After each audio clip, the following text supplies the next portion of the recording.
नमस्कार साथियों, स्वागत है आपका study by DR YouTube channel पर। और आशा है कि आप सभी खुश होंगे।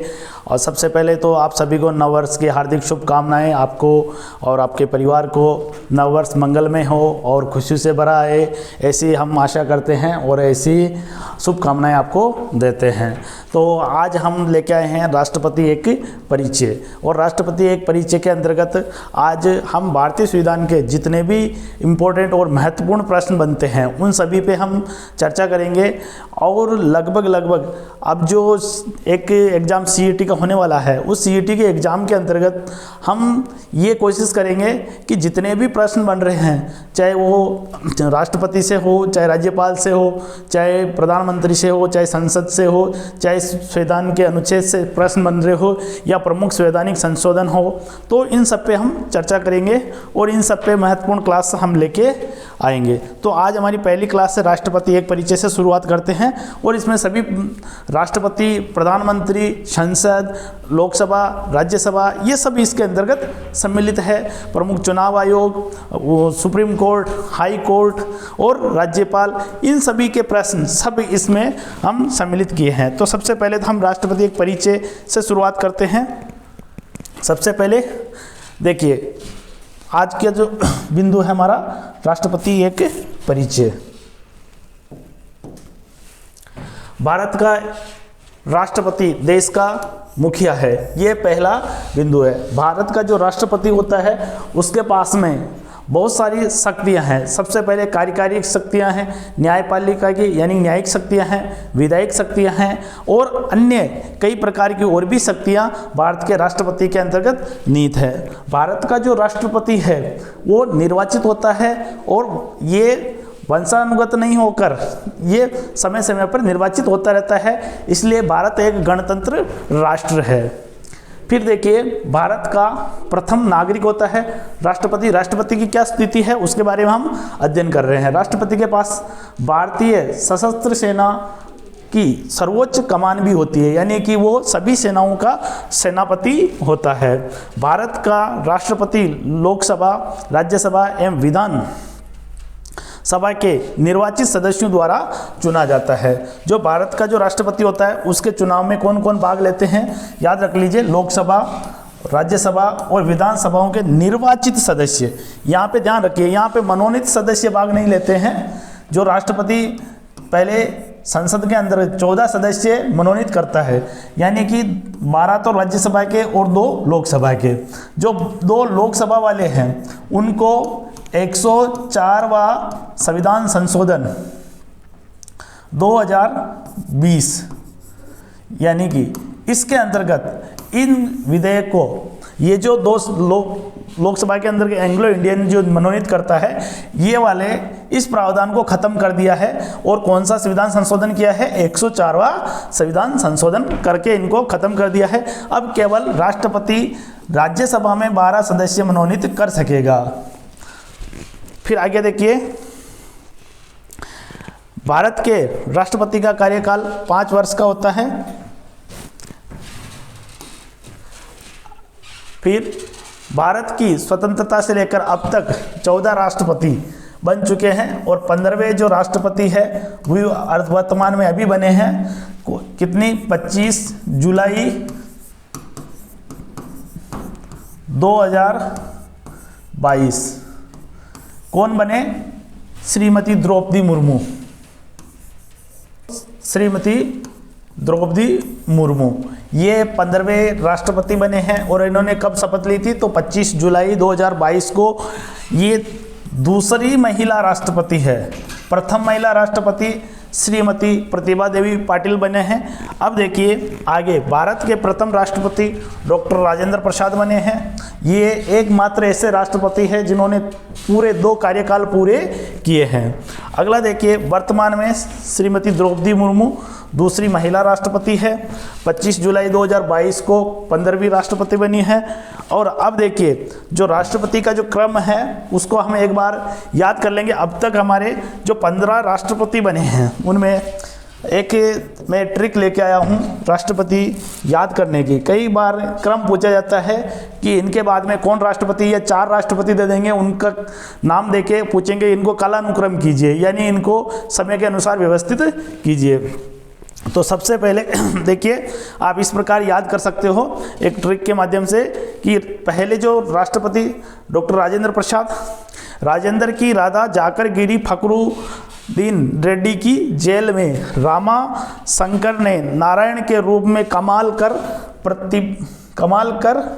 प्रतिभा दिखाई मुखर्जी और कोविंद को। इस प्रकार से आप इसको याद कर सकते हो। पहले कौन है? डॉक्टर राजेंद्र प्रसाद, दूसरे हैं डॉक्टर राधाकृष्ण सर्वपल्लवी, तीसरे हैं जाकिर हुसैन, चौथे हैं वीवी गिरी, पांचवे हैं फखरू अली। अगले देखिए, छठे नंबर पे है नीलम संजीव रेड्डी, फिर इसके बाद में 7वें पे है ज्ञानी जेल सिंह, और 8वें पे है रामा स्वामी, और 9वें पे है शंकर दयाल, 10वें पे है KR नारायण, और 11वें पे है डॉक्टर APJ अब्दुल कलाम, 12वें पे है प्रतिभा देवी पाटिल, 13वें पे है मुखर्जी, और 14वें पे है रामनाथ कोविंद, और 15वें पे कौन आ गए? हमारे श्रीमती द्रौपदी मुर्मू। इस प्रकार से आप इनको याद कर सकते हो। फिर आगे देखिए, 1957 में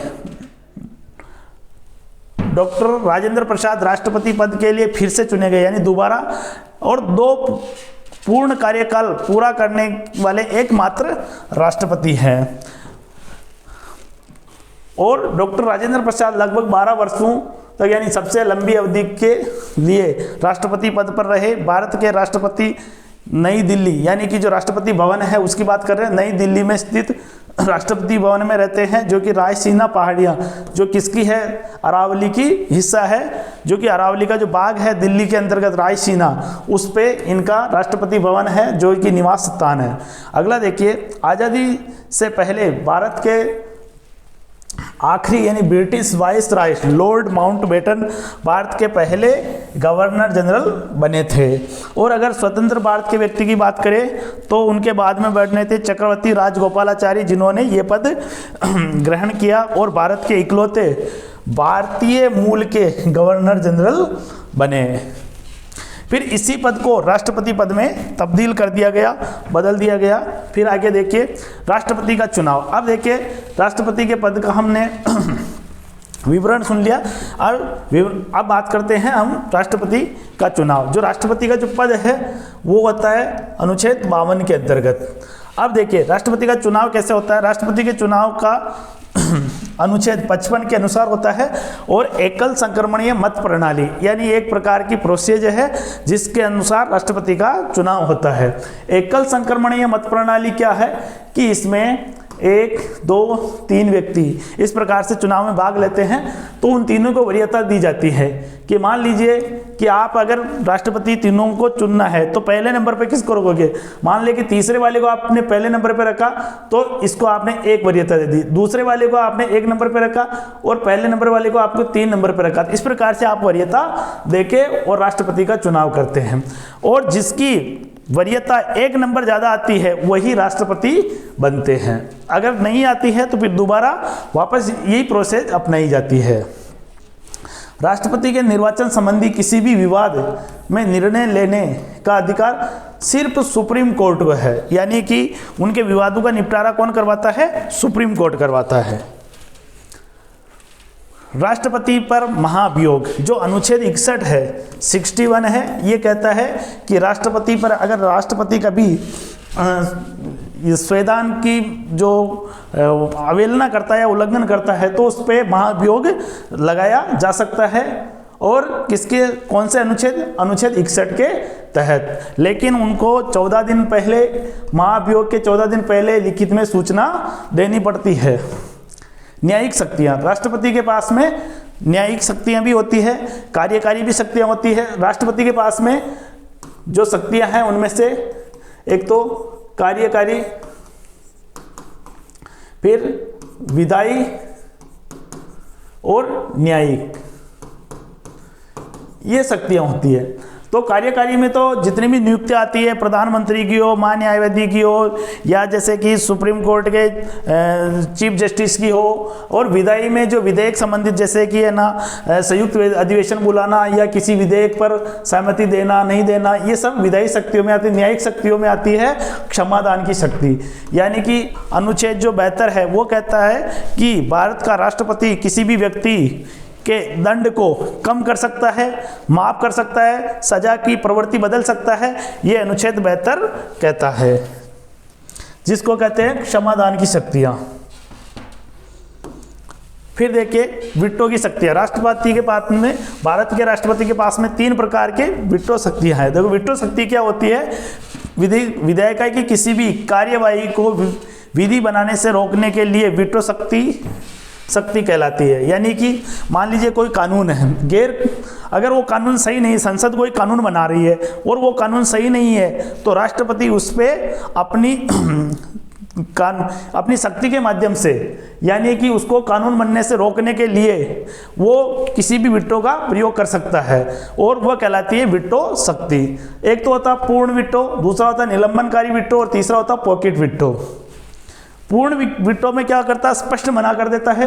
निलंबनकारी वीटो में क्या करता है कि वो ना तो मना करता है और ना ही उसको हाँ करता है, और ऐसा होता है। फिर पॉकेट वीटो में क्या होता है कि वो अनिश्चित काल के लिए अपने पास ही रख लेता है किसी भी विधेयक को, और कोई भी विधेयक जब वो कानून बनता है तो उस पर जैसे कि संसद के अंतर्गत लोकसभा और राज्यसभा से तो पारित होना ही चाहिए। अगर जब तक उस पर राष्ट्रपति की मोहर नहीं लगेगी तब तक वो कानून नहीं बन सकता। यानी कि राष्ट्रपति की बिना सहमति के कोई कानून नहीं बन सकता है। अब देखिए राष्ट्रपति के प्रमुख अनुच्छेद, जो राष्ट्रपति से संबंधित अनुच्छेद है, यानी जिसमें भी राष्ट्रपति का शक्तियों का वर्णन है, चाहे पद का वर्णन है, चाहे उसके अधिकारों का वर्णन है, तो उन पे हम चर्चा करेंगे। सबसे पहले राष्ट्रपति की संसदीय शक्तियाँ।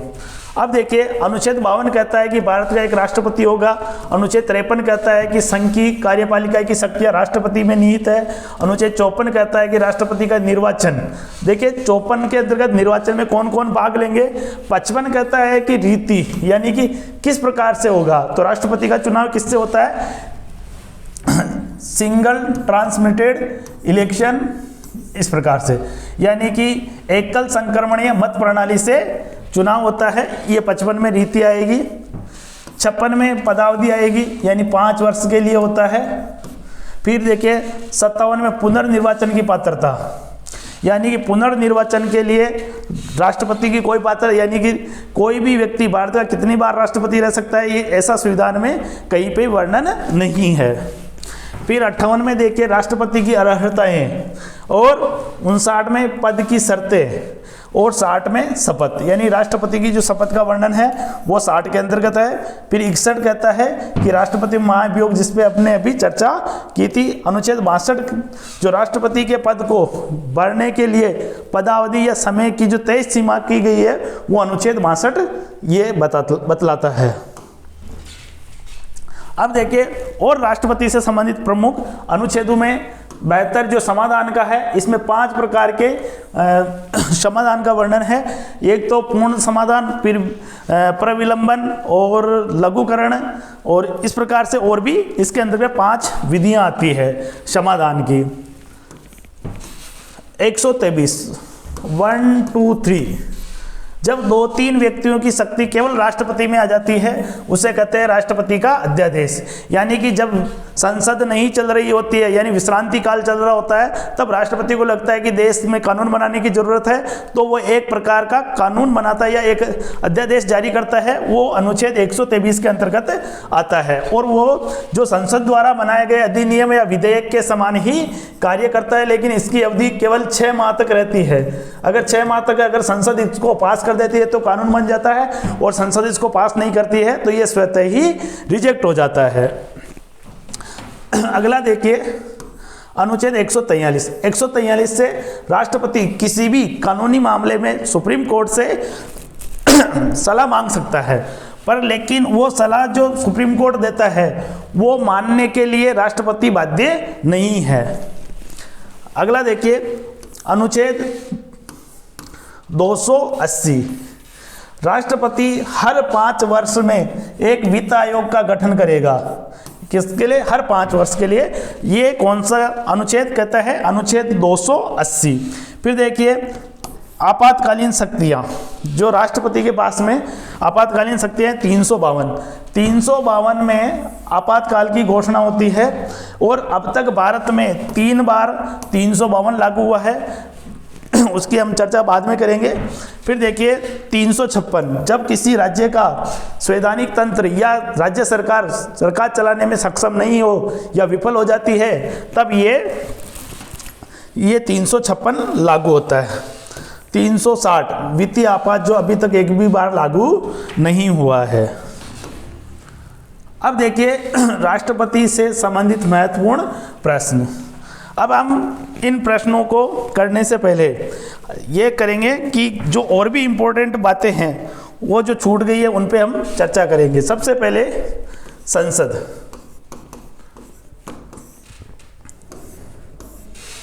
संसद के अंतर्गत 2 सदन होते हैं, एक तो होता है राज्यसभा और दूसरा होता है लोकसभा। ये अनुच्छेद 79, ये 80 और ये 81, इस प्रकार से ये संसद का विवरण हो गया। फिर इसके बाद में देखिए और अनुच्छेद 74 और अनुच्छेद 75, ये हम इंपॉर्टेंट अनुच्छेदों की बात कर रहे हैं। अनुच्छेद 74 कहता है कि एक मंत्रिमंडल होगी जो राष्ट्रपति को सलाह देगी। 75 में प्रधानमंत्री की नियुक्ति राष्ट्रपति करेगा। फिर इसके बाद में देखिए अनुच्छेद 85, इंपॉर्टेंट हम अनुच्छेदों की बात कर रहे हैं। अनुच्छेद 85 के अंतर्गत लोकसभा को भंग करने की शक्ति राष्ट्रपति में है, यानी कि जो लोकसभा है उसको भंग कौन कर सकता है? राष्ट्रपति कर सकता है, अनुच्छेद 85 के अंतर्गत। फिर आगे देखिए और अनुच्छेद 108, ये भी राष्ट्रपति से संबंधित है, क्योंकि इसके अंतर्गत राष्ट्रपति संयुक्त अधिवेशन बुलाता है। संयुक्त अधिवेशन कौन आहूत करता है? राष्ट्रपति। लेकिन इसकी अध्यक्षता कौन करता है? तो लोकसभा अध्यक्ष करेगा। कौन करेगा? लोकसभा अध्यक्ष। ये 108 हो गया। तो ये महत्वपूर्ण अनुच्छेद है, इनके बारे में हमने चर्चा की है। अब आगे देखिए, अब इसके जो इम्पोर्टेंट प्रश्न बनते हैं उन पे हम चर्चा करेंगे। ये महत्वपूर्ण प्रश्न। सबसे पहले भारत में राष्ट्रपति पद का प्रावधान किस अनुच्छेद में है? तो अनुच्छेद 52 के अंतर्गत है राष्ट्रपति पद का प्रावधान। 56 में क्या है? तो पदावधि अभी आया था।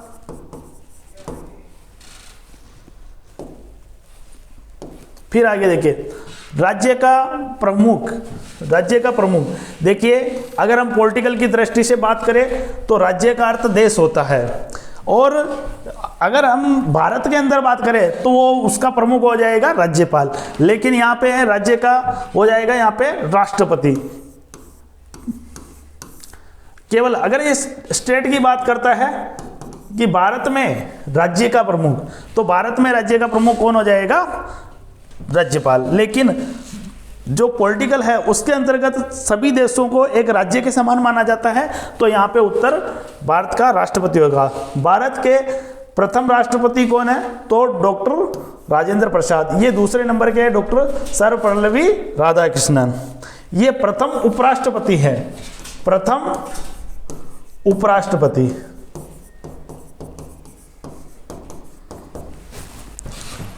अगला देखिए भारत की प्रथम महिला राष्ट्रपति है श्रीमती प्रतिभा देवी सिंह पाटिल।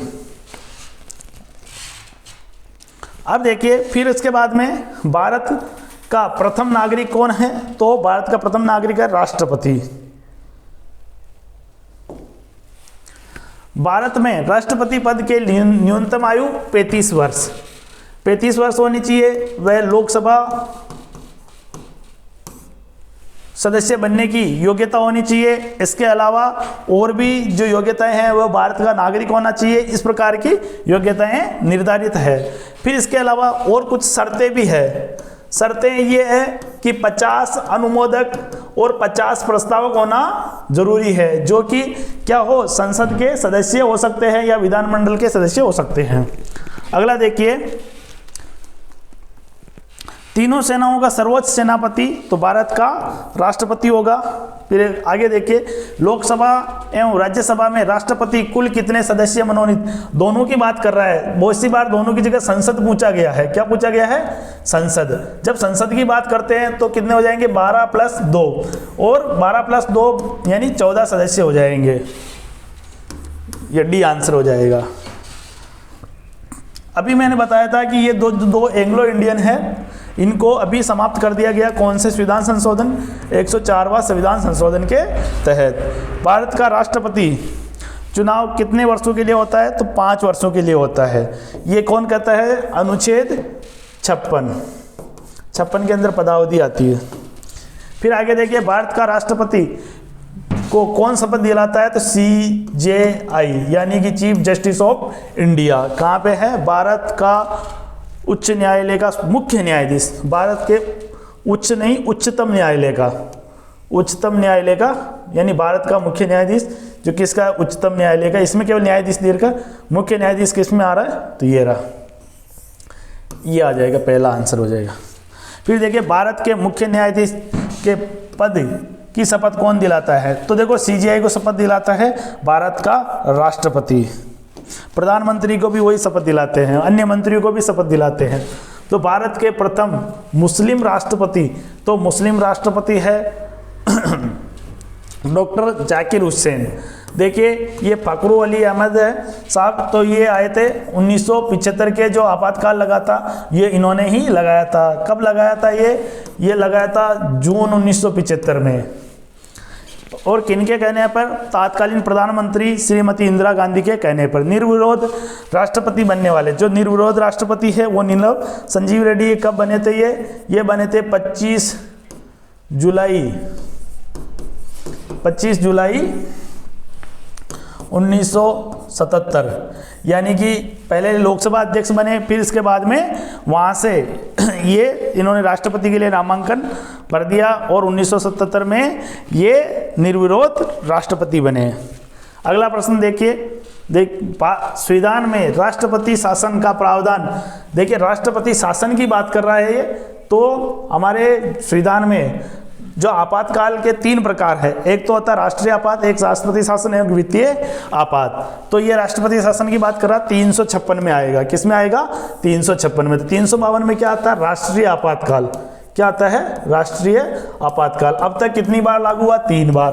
कब तक लागू हुआ? सबसे पहले तो लागू हुआ जब भारत चीन युद्ध हुआ था 1962 में, फिर इसके बाद में भारत पाकिस्तान युद्ध हुआ था 1971 में, और फिर इसके बाद में जो भारत के आंतरिक मामलों में इमरजेंसी लगी थी 1975 में। इस प्रकार अब तक 3 बार राष्ट्रपति शासन लागू हुआ है, राष्ट्रीय आपात लागू हुआ है। राष्ट्रपति शासन तो राज्य के अंतर्गत लगता है 356 के अनुसार। भारत का राष्ट्रपति आपातकाल की घोषणा कौन से अनुच्छेद की थी? देखिए, राष्ट्रीय आपात की बात आ गई तो 352 में।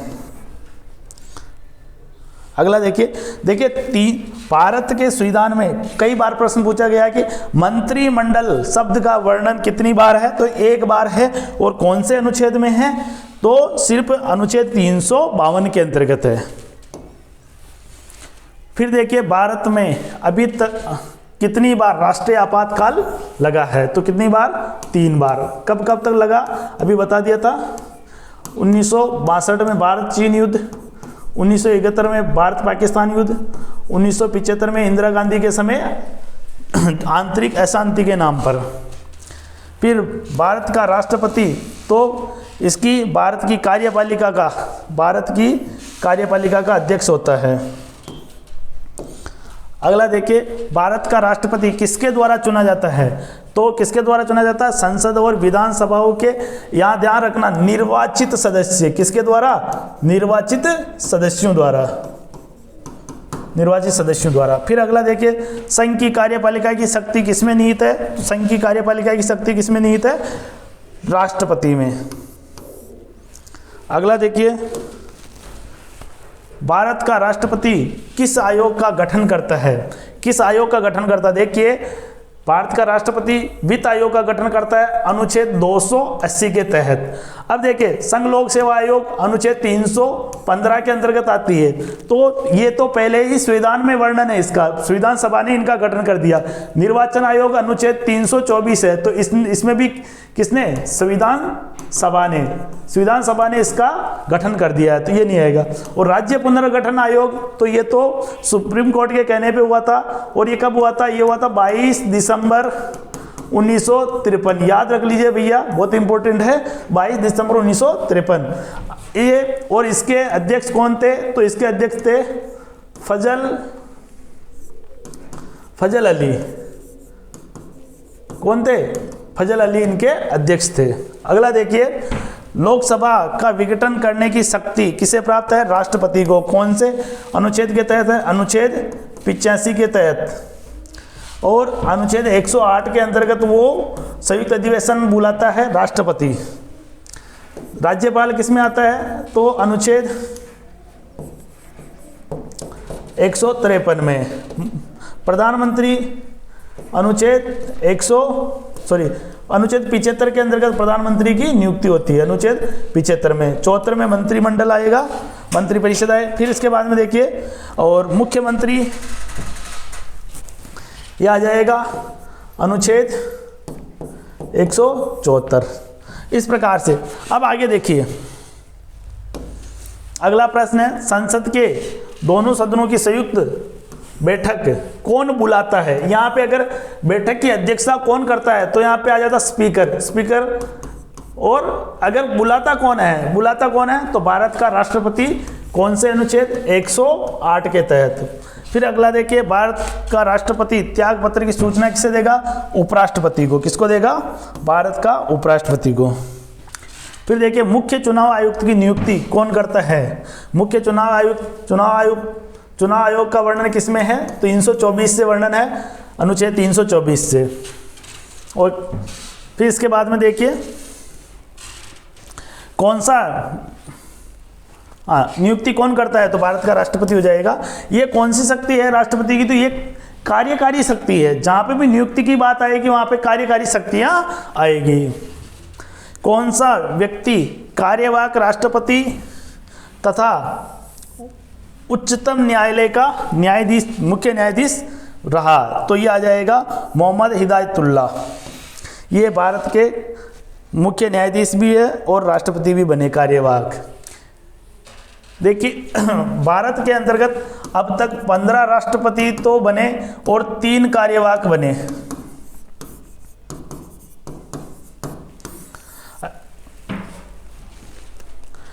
फिर देखिए, किसी व्यक्ति को दोषी पाए जाने पर उसे समाधान, तो भारत के राष्ट्रपति, अनुच्छेद 72। भारत के राष्ट्रपति पद में लगातार 2 बार राष्ट्रपति कौन बने? तो डॉक्टर राजेंद्र प्रसाद। भारत का संवैधानिक अध्यक्ष कौन होगा? भारत का राष्ट्रपति होगा। संविधान सभा में भारत का राष्ट्रपति कितने सदस्य मनोनीत कर सकता है? कितने कर सकता है? तो कहाँ पूछा है? राज्यसभा में। किसमें? राज्यसभा में। भारत के राज्यसभा में कितने सदस्य मनोनीत करेगा? राज्यसभा में केवल 12 सदस्य। फिर देखिए, लोकसभा में भारत का राष्ट्रपति एंग्लो इंडियन।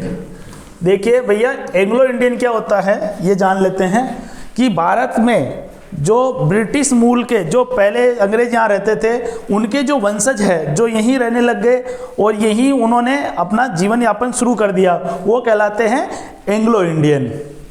तो ऐसे कितने व्यक्ति को मनोनीत कर सकता है? तो ऐसे 2 व्यक्ति को, किसमें? लोकसभा में 2 व्यक्तियों को मनोनीत कर सकता है। फिर देखिए, किसी राज्य में राष्ट्रपति शासन कितने वर्षों के लिए रह सकता है? तो इसके अंतर्गत देखिए, राष्ट्रपति जो शासन होता है वो ऐसे 1 वर्ष के लिए होता है, लेकिन उसको बार बार बढ़ाकर आगे बढ़ाया जा सकता है 2 वर्ष 3 वर्ष के लिए। भारत में राष्ट्रपति शासन की घोषणा कौन करता है? तो घोषणा स्वयं राष्ट्रपति ही करता है। राष्ट्रपति शासन कब? अनुच्छेद 356 के तहत। राज्यपाल को कौन नियुक्त करता है? तो भारत का राष्ट्रपति। देखिए, राज्यपाल अपना जो त्याग पत्र देगा वो भारत के राष्ट्रपति को देगा।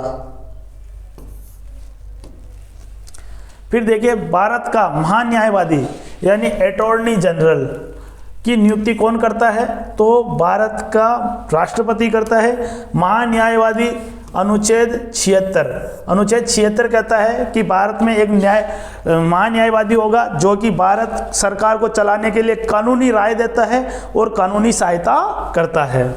फिर देखिए, संघ लोक सेवा आयोग यानी यूपीएससी के सदस्यों को नियुक्त कौन करता है? तो नियुक्त कौन करता है? भारत का राष्ट्रपति।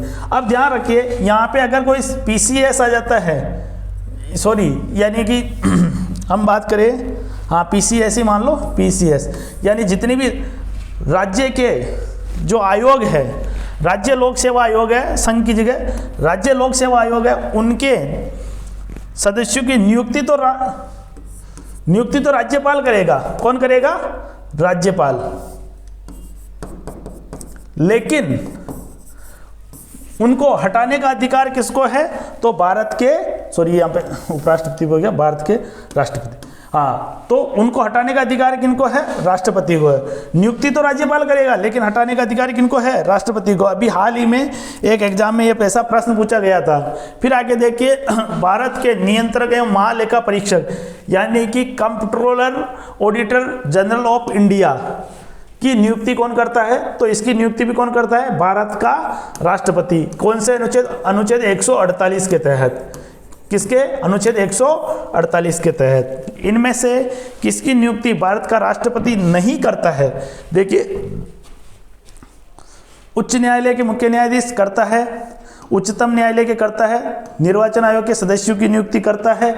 लेकिन जो राज्य पुनर्गठन आयोग है, जो कब बना था? 22 दिसंबर 1953 को बना था। इसकी नियुक्ति राष्ट्रपति नहीं करता है। तो इसमें आंसर हो जाएगा बी, सेकंड आंसर हो जाएगा। अगला देखिए, भारत के द्वितीय राष्ट्रपति यानी कि दूसरे नंबर पर राष्ट्रपति कौन बने? तो आप वो याद कर लीजिए, राजेंद्र की राजा जाकर गिरी फखरुअली, तो वो पूरा आप याद कर लीजिए। इसमें आ जाएगा डॉक्टर सर्वपल्लवी राधाकृष्णन, जो कि भारत के प्रथम उपराष्ट्रपति थे। राष्ट्रपति डॉक्टर एपीजे अब्दुल कलाम का निधन कब हुआ था? तो इनका निधन हुआ था 27 जुलाई 2015 को। फिर आगे देखिए, भारत के 14वें नंबर के राष्ट्रपति, अभी बताया था ना 15वें के तो श्रीमती द्रौपदी मुर्मू है, तो 14वें इनसे पहले कौन थे? तो रामनाथ कोविंद। अगला देखिए, इनमें से किसकी नियुक्ति भारत का राष्ट्रपति नहीं करता है? देखो यहाँ पे भी तो नहीं करता है, तो इसमें क्या आ जाएगा? देखो, संघ लोक सेवा आयोग के सदस्य एवं राज्यपाल की करता है, उच्चतम न्यायालय के मुख्य न्यायाधीश एवं मुख्य चुनाव आयुक्त की करता है, महान्यायवादी और केग की हाँ करता है। तो लोकसभा अध्यक्ष की नियुक्ति और राज्यसभा अध्यक्ष, इनकी नियुक्ति देखो, लोकसभा अध्यक्ष की जो नियुक्ति है वो कौन करता है? नियुक्ति नहीं, इनका चुनाव होता है, और चुनाव कौन करते हैं? लोकसभा के सदस्य करते हैं, तो उनके द्वारा होता है। राष्ट्रपति इनकी नियुक्ति नहीं करता है। भारत के राष्ट्रपति का वेतन कितना है? तो 5 लाख रुपए प्रति माह है। इसमें किसी प्रकार का कोई कर, टैक्स वगैरह इसमें सम्मिलित नहीं है, ये शुद्ध वेतन है। भारत के राष्ट्रपति पद का गठन, देखिए पद का जो गठन है किसके द्वारा बनाया गया? तो जब भारत का राष्ट्रपति का पद एक संवैधानिक है, संविधान किसके द्वारा बनाया गया? संविधान सभा द्वारा। तो संविधान सभा पे हम चर्चा कर लेते हैं। जो संविधान सभा है, इसका गठन के लिए सबसे पहले इसके अस्थायी अध्यक्ष कब? 9 दिसंबर 1946 के दिन, 9 दिसंबर 1946 के दिन डॉक्टर सच्चिदानंद सिन्हा बने थे संविधान सभा के। फिर इसके बाद में 11 दिसंबर 1946 के दिन स्थायी अध्यक्ष बने थे डॉक्टर राजेंद्र प्रसाद। इसमें कई प्रकार की समितियां थी, उसमें से एक थी प्रारूप समिति। प्रारूप समिति के अध्यक्ष थे डॉक्टर भीमराव अंबेडकर, यानी बाबा साहेब इसके अध्यक्ष बने हैं। इस प्रकार से संविधान सभा, और संविधान सभा ने एक संविधान तैयार किया और उस संविधान को अधिनियमित या हम आत्मर्पित या हम कह सकते हैं उसको स्वीकार किया। कब स्वीकार किया? तो इसमें आ जाएगा 26 नवंबर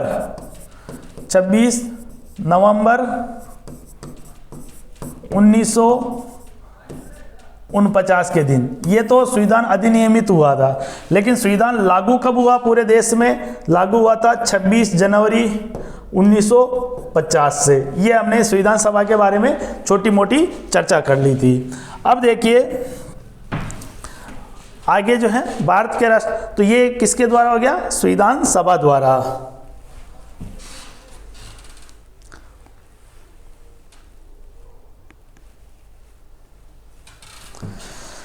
तो साथियों, आपको ये क्लास कैसी लगी?